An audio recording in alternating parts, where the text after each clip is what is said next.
As EDIM 508 comes to a close, it's important to reflect on what I've learned over the last 7 weeks, and more importantly, look ahead to how I will continue to develop the 5 minds outlined by Howard Gardner in his book 5 Minds for the Future.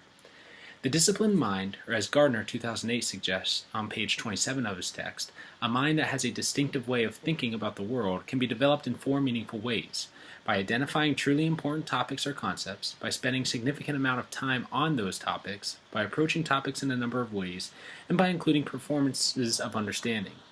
By allowing my students to select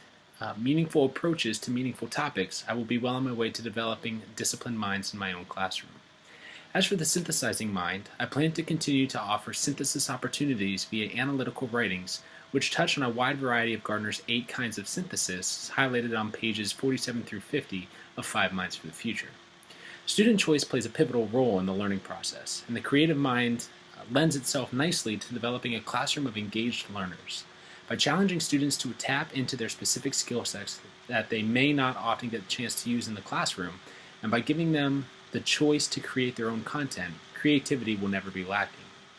Gardner's emphasis of the respectful mind is one of my favorites, as I believe meaningful classroom discussions are at the heart of student learning. Gardner highlights on page 104 that humans have a deep-seated tendency to create groups and develop hostile attitudes to distant cohorts. Preaching respectful debate and communication will break down the barriers that separate my students, thus leading to a more respectful and unified classroom. Lastly, the ethical mind will be developed through the incorporation of flat classroom activities and a dedication to developing global citizenship. By empathizing with different groups around the world, and by establishing behavior that serves the common good rather than more selfish ends, as Gardner states on page 120, my students will learn the importance of developing their ethical minds.